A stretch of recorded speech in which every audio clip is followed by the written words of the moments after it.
हमें बताया जाता है अगर एथी उसके पैदा होने में कोई मसला ना आता और उसकी मॉम उसके पैदा होते ना मरती तो क्या होता।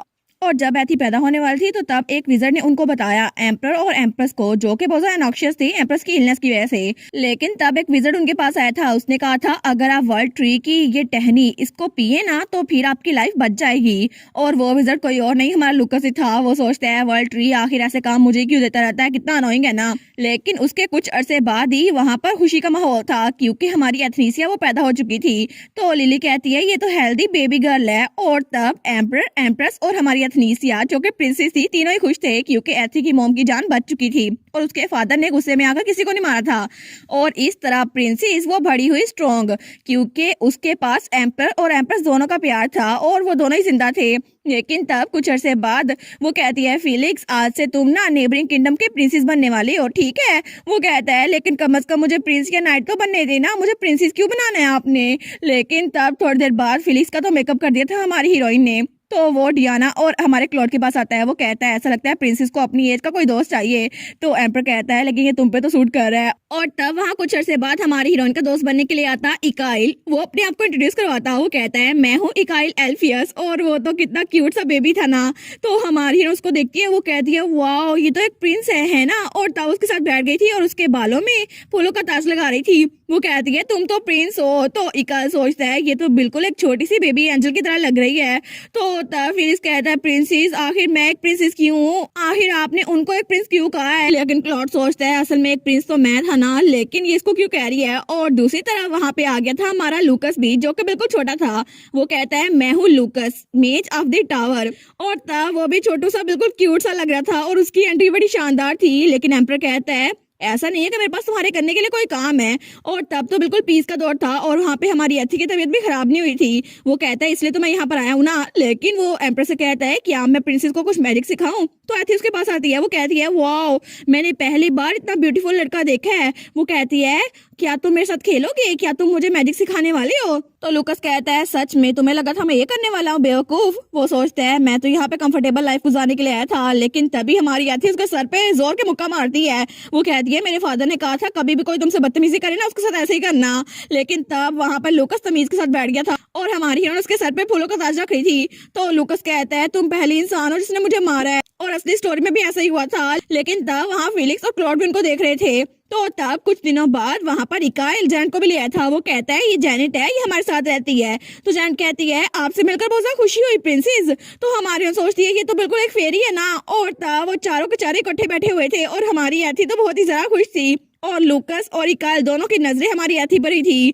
लेकिन इसी तरह लूकस और इकाइल को मौका मिल गया था कि वो प्रिंसेस के लिए लड़े, वो भी स्टार्ट से ही। तो लूकस कहता है तुम्हें समझ नहीं आ रहा, साइड पे हो जाओ बदतमीज। तो तब इकाइल कहता है मुझे लगता है तुम्हें अपनी उम्र के हिसाब से डिग्निटी दिखानी चाहिए। और वो दोनों लड़ी जा रहे थे। वो कहते हैं प्रिंसेस का फर्स्ट डांस डेब्यू बॉल पे हमारे साथ होगा। लेकिन हमारी एथी कहती है मैंने तो पहले डिसाइड कर लिया कि मैं अपना डांस मॉम के साथ करूंगी। तो वो दोनों कहते हैं क्या उनकी उम्मीदों पे तो पानी फिर गया था क्योंकि असल लाइफ टाइम में तो उसने क्लॉड के साथ डांस किया था। तो क्लॉड कहता है दूसरा डांस मेरे साथ होगा। तो उसकी मॉम तो बहुत ज्यादा खुश थी। तो डियाना पीछे से कहती है उसके बाद तुम लोग रॉक पेपर सीजर से डिसाइड कर लेना कि किसके साथ वो बाद में डांस करेगी। और इस तरह वक्त गुजरता गया और फाइनली वो दिन आ ही गया जब डेब्यू बॉल होना था।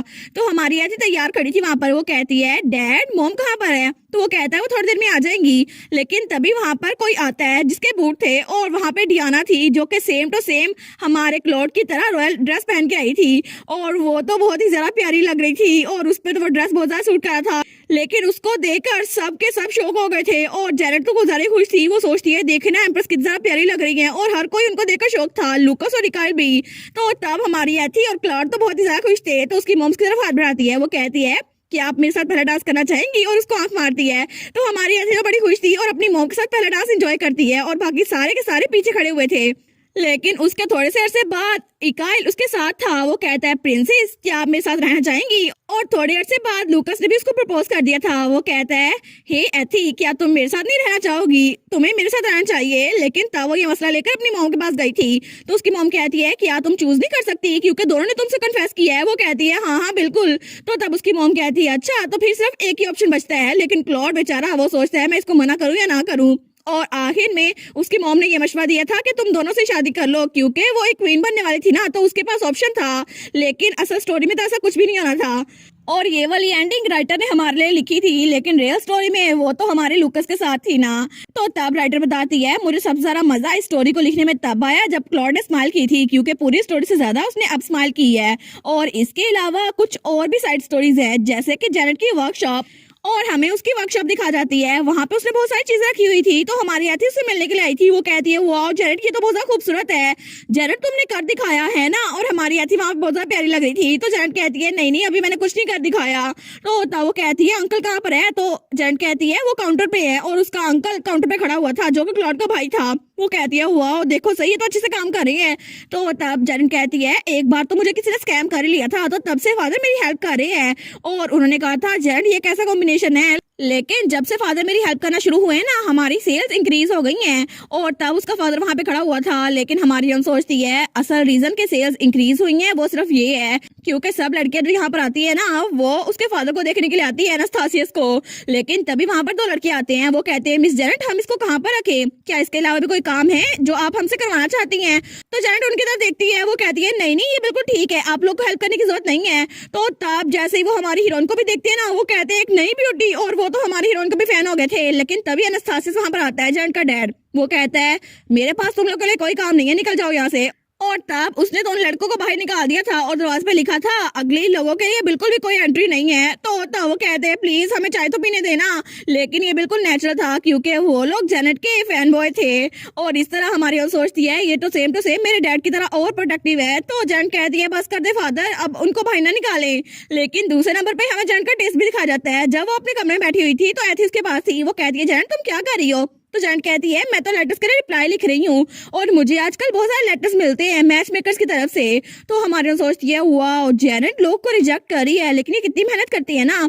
तो एथी कहती है तुम एक्चुअली में सबके लेटर्स का रिप्लाई लिखती हो, ये तो बहुत ज्यादा थका देने वाला होगा ना। तो जेनेट कहती है वो सब लोग मुझे लेटर्स लिखते हैं तो मेरा फर्ज बनता है ना उनको जवाब लिखूं। वैसे भी क्या पता मैं कभी ना कभी किससे मिल जाऊं। तो हमारी सोचती है देखो सही इन्होंने अपने साथ पिक्चर्स भी अटैच की हुई हैं। वो सोचती है मैं अब से इसको देख रही हूँ, लेकिन मुझे लगता है कि जेनेट वो इन पिक्चर्स के हिसाब से उनको रिप्लाई लिखती है। और वहाँ पे कुछ हैंडसम लोग थे जिनको वो देख रही थी, लेकिन कुछ अगली लोग थे जिनको वो स्किप किए जा रही थी। तो हमारी सोचती है जेनेट ये फेस से देखकर जज करती है। लेकिन जेनेट कहती है मुझे लगता है मैं आजकल बहुत ज्यादा काम के साथ बिजी हूँ ना, इसलिए मैं रिलेशनशिप के लिए रेडी नहीं हूँ। तो हमारी हम सोचती है ये तो अंडरस्टैंडेबल है ना, क्योंकि ये तो इकाइल और ड्यूक एल्फिस के साथ भरी हुई है ना, और वो दोनों ही बहुत ज्यादा हैंडसम थे, इसीलिए इसको कोई पसंद नहीं आएगा। और उसके बाद हमें राइटर बताती है जब मैं सो रही थी ना तो तभी मुझे पता चला कि मैं फिलिक्स और लिली की भी लव स्टोरी लिख सकती हूँ, तो शायद मुझे भी उनकी लव स्टोरी बनानी चाहिए। लेकिन मैंने कभी इमेजिन नहीं किया था ऐसा कुछ कर भी सकती हूँ। और जब राइटर ने अपने दोस्तों से इसके बारे में कहा था तो उसके दोस्त कहते हैं हाँ हाँ इसको कर दो ड्रा करो। लेकिन वो कहती है ये तो सारी एजेस के लोग के लिए नहीं है, मुझे ऐसा कुछ नहीं लिखना।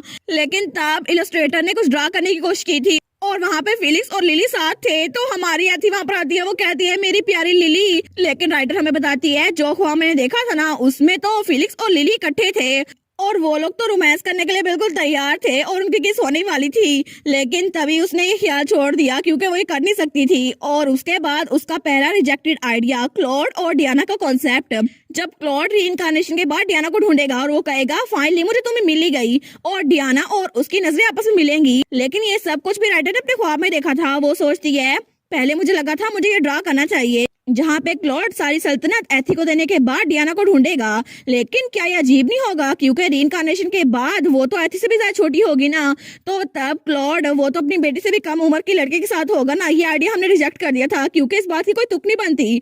और दूसरा आइडिया जो रिजेक्ट किया गया था वो था हंटिंग कॉन्टेस्ट का। और तब राइटर ने सोचा था जब क्लॉड की मेमोरी चली गई थी तो तब हमारी हीरोइन वो हंटिंग कॉम्पिटिशन में जाएगी, लेकिन वहां पर क्लॉड अपनी बेटी को बचाएगा। हालांकि उसको जानता नहीं था, लेकिन फिर भी उसको भी रिजेक्ट कर दिया गया और उसको सिर्फ पानी वाले इंसिडेंट के साथ बदल दिया गया जब हमारी एथी पे पानी गिरने वाला था, लेकिन उसने उसको बचा लिया था। और इसी के साथ साइड स्टोरीज भी यहीं पर खत्म हो गई। और फाइनली राइटर एंड पे हमें थैंक यू बोलती है क्योंकि उसने स्टोरी लिखने में बहुत सारा टाइम लगाया। और फाइनली ये सारे के सारे साइड स्टोरीज ये भी एंड हो गई।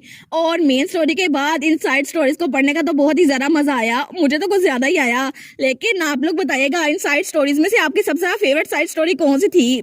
मेरी फेवरेट साइड स्टोरी तो वही थी जब क्लॉड और एनास्तासियस उसका भाई बचपन में छोटे से थे और तब वो बिल्ली के साथ खेल रहे थे। वो तो बहुत ज्यादा क्यूट सी साइड स्टोरी थी ना। आप लोग बताइएगा कि आप लोग को इन पूरी साइड स्टोरीज में कौन सी स्टोरी ज्यादा पसंद आई और उनमें से आपका फेवरेट कैरेक्टर कौन सा था। मेरी फेवरेट कैरेक्टर तो हमेशा की तरह एथी ही है, एथनीसिया डी एल्गोबिलिया, हमारी प्रिंसेस। आप लोग बताइएगा आप लोग का फेवरेट कैरेक्टर कौन सा है, और मजीद वीडियोस देखने के लिए चैनल को सब्सक्राइब कर लें और वीडियोस को लाइक कर दें। Thank you so much for watching my videos and bye bye.